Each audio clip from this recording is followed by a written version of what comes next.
I'm Tommy Costello. If you want to reach your full potential, you must have had your heart and soul tested. What I've noticed is those who have had their hearts tested are the ones who go places people cannot even envision. I'm here to help you with that. The Costello Coaching Podcast with Tommy Costello. I'm here with a great friend, a great mentor of mine, Jack Wilson. Jack Wilson is a unique individual that has had the capability to shape and impact so many lives. One, as a player and a standout all-star MLB player, but also as a coach and a father and a husband. We're going to dive deep into what it means to perform in all aspects of your life and what it takes to be that kind of person for others. We're going to touch on his faith. We're going to touch on his playing career, what it's like to be a coach, what it's like to be a coach of your son. I'm so excited to share this conversation with Jack today. There's so many great things you can learn from this.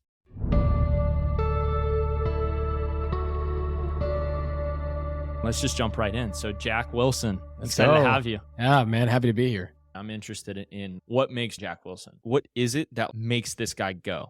I never had a year that I played baseball where I wasn't a great hitter until I made it to the big leagues in my entire life.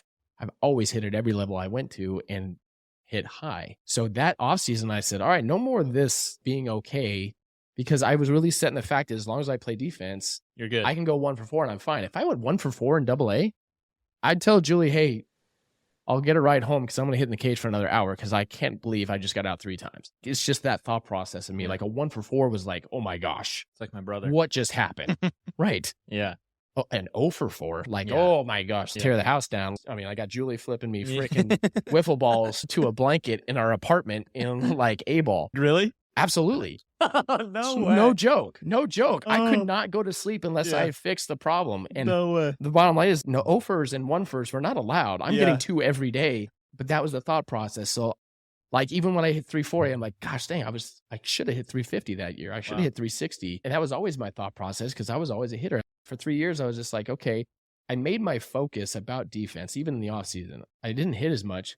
I focused on defense because I knew hitting can come and go. But if I'm a lockdown defender, I can stay here for a long time. I've seen guys that even if they don't become great hitters, they can be backup players and be backup defensive guys and play this a long time. If I want to be a big leaguer for a long time, if I really focus on defense, I could be for 10, 15 years. If I just lock down defense and I literally threw hitting to the back burner. And right as I got to the big leagues, I was just starting to get good at defense. I was athletic, but it was really like all over the place.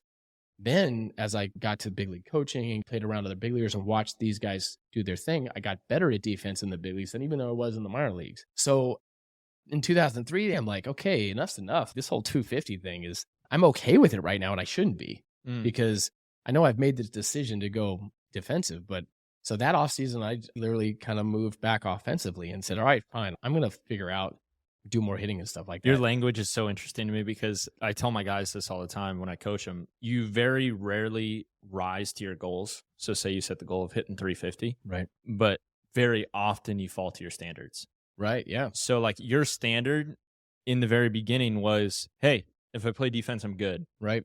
You didn't identify as a 250 hitter. You identified as a 350 hitter your whole life. Right. But when you flipped your standard, all of a sudden the numbers followed your standard. Right. Exactly. So when I ask you about 2004, 2005, you explained 2001 through 2003. And what you're going to tell me now is you just flipped your standard. Did. Absolutely. And then you become a silver slugger, Yeah. an all-star, I expected more of myself. premier guy. Yeah. This is such a cool thing. I want to hammer home on this because this is a huge identity flip. You went from conserving yourself as a big leaguer. Hey, I'm here. I didn't really expect myself to be here. They're telling me I need to work on my defense. I'm here for my defense. I'm going to play defense really well. It's okay if I don't hit that great. Maybe I can hang on for 8 years, make some money, and I'll be good. Right.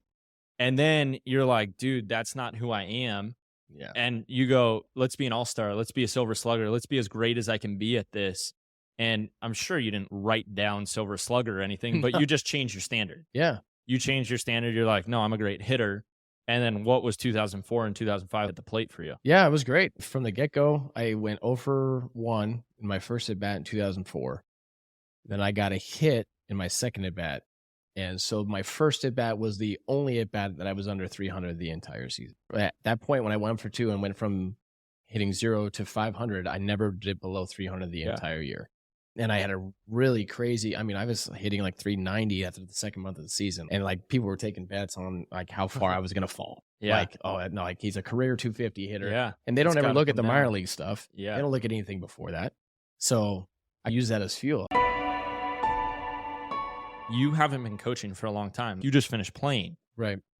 And you've already tallied up crazy coaching statistics. They far outweigh your playing statistics, and your playing was great. But I think it's because of your ability to care about the individual, care about the human, and know that, look, regardless that he's my son or he's not, I'm dad, I'm coach, whatever the dynamics are, it's no surprise to me what the results are because you're just so in tune with the emotions of the human. Mhm.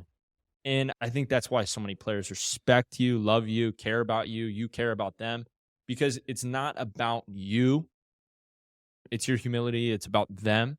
And it's like, how can I best serve them? What does this human need right now? Oh, he needs to come eat some pizza and play Xbox. Right. Like- it didn't start that way. When I first started coaching, it was more of that expectation, more like talk to you right afterwards. So you learned it. I had to. I started in travel ball, 11U, 12U, 13, 14, and then started at the high school level. And I looked at it like a player. The best players that you see on TV are open to learning new things and learning from other people. I made it a goal, okay, this is just like playing. I have to learn from other coaches. I have to listen to them. I got to find other coaches that become mentors and figure out how I can best serve people. In my first 2 years in high school, it wasn't that way. We were successful, but I was more like all the time. I'd raise my voice and I was like, gosh, dang, these kids don't get it. And I was like, wait a second, wait. My problem is that I'm asking them to make adjustments, but maybe I have to make the adjustments for them. Maybe I should try something different. My son, Jacob, ends up getting a scholarship to GCU. Yeah. When I did my first meeting, I said, if you don't believe in divine intervention, listen to this. Wow. I am here coaching at Grand Canyon University because I changed the music I listened to in 2004. That is the only reason I'm standing in front of you today. That's probably the only reason that Jacob is here. Wow. Is because I changed my music. That ripple effect of getting baptized and making a life change in simply the music that I listened to led us to the path we are at today. Wow. I said, I am supposed to be here. Jacob was always supposed to be here. I just needed to make a single change that he needed me to make and wanted me to make to get to this point. So Jacob gets this offer. He's just about to start his sophomore year in high school. Yeah. All of the players that you named and the schools they went to, they were all on the same team. Big Yep. time schools, big Yep. time players. They deserve to go to those type of schools. And he gets this offer and he's overwhelmed. He wants the big school just like everybody else. And I'm going like, bro, this is a good spot. You got to trust me on this. This is going to be a good spot. No one heard of Grand Canyon University 10 years ago. Yep. I'm like, I feel like they're going in that same direction. I feel like this is a good spot for you to be a freshman and have an impact. Promise you. And you just get to the point where you're just like, all right, this is obvious what you want me to do and what you want me to be. And oh, you made a decision. It was over. He understood that stuff is not coincidence. Let them be kids. It's really about positivity. Development is pouring positivity into them. The expectations, just because your kid's good, you have to understand they are going to get out. They are going to have bad games. And they need that ride in the car to be just super positive. From a kid playing from 6U all the way through high school, the ride in the car after the game is going to be the most influential time in their life with that sport. With their parents, and the conversations that happen in that car can ruin a sport for a kid or it could take off. And the ability for parents to sympathize and understand that this is the hardest game to play in the world, the hardest place to succeed at.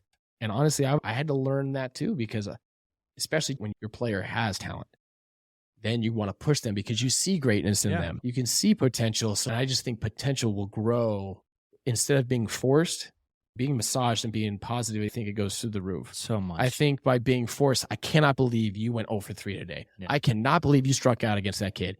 I think the development flatlines. It still might go because then you might have the kid be like, dude, my old man sucks. I don't care what he thinks. I'm going to go out and play ball. But then you have a poor a father-son relationship, and that lasts for a lifetime. Exactly. Something's going to need to be fixed there anyways. Right. And it's so hard to bite your tongue as that dad when you know your kid is way better than what he put out that day. Yeah. And that he stayed up all night playing Xbox the night before. And you're just like, what are we doing? You have this opportunity. I'm like, well, keep that in perspective, you know, as far as what age they are and what they're doing. That's a lot tougher than it is just to say. I will. It's not.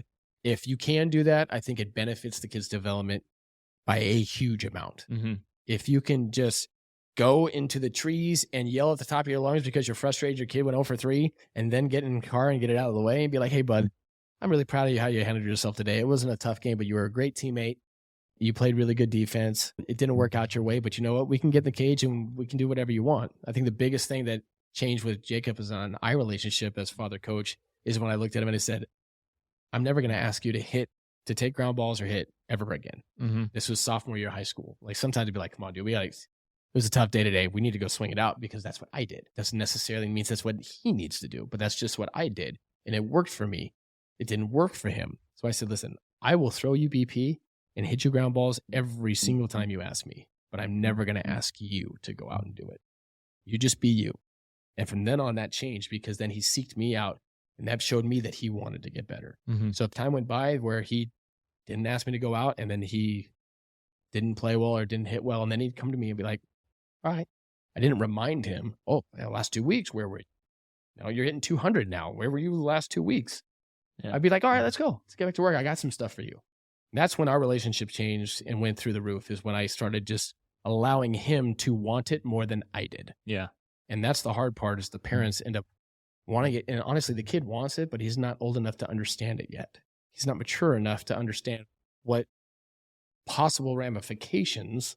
He's just really good at baseball and just loves playing baseball. To play baseball, dude. He just wants to play baseball and have his parents in the And maybe he stands. wants to play flag football, and maybe he wants to play basketball. Yeah. Honestly, I've sat in stands in college games. I've talked to national team parents that are the exact same way. Yeah. And those kids are the best. They're D1 athletes, and they're the best in the world sometimes of what they do. And they're hard like that on their kids. So it goes across the board. It goes across the board. And it's just like one of those things that development wise is, if you can develop them mentally and emotionally, it's going to completely jumpstart their physicality on what they can do. Huge, throughout the roof. Because as soon as that kid says, no, these guys love me no matter what I do, then they don't ever worry about, man, if I strike out right now, I'm going to yell that in the car. I know. Oh my gosh, if I don't drive in this run, I'm going to hear it later.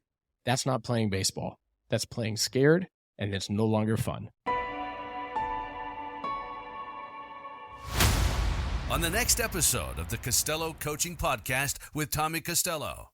Alex Bachman comes from Westlake, California, grew up with a great family, and he found a way to go out and achieve his dream, even though he had so many hurdles that most people wouldn't even know how to attack. We played Notre Dame week 9 of the year, week 9, week 10. Number 2 team in the country, number 2 or 3 defense in the entire country. Hadn't let anyone score more than 20 points. And we were off 38 points on them. The kid in front of me gets a stinger on like the opening kickoff return.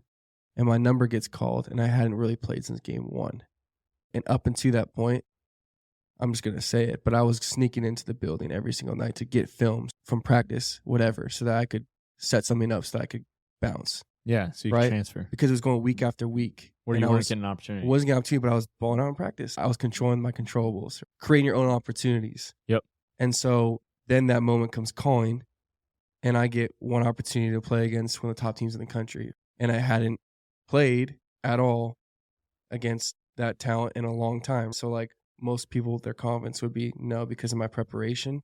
I built that confidence up in myself that I was ready for that moment. Yep. And so balls just kept coming my way, and I can't even explain some of the plays I was making. I looked up in the sky, and it was just like, I saw God's face. Against Notre Dame? Yeah. I saw God's face. It was wet. It was rainy, cold. Not the greatest circumstances for a receiver. I mean, everything was sticking. Low ball, high ball. 2 guys on me, jumping up. And I went for like 120 yards on national television. And it was like, holy cow, where did this kid come from? Thanks for listening to the Costello Coaching Podcast with Tommy Costello. Please follow, subscribe, and if you can, review any and all episodes wherever you listen to podcasts.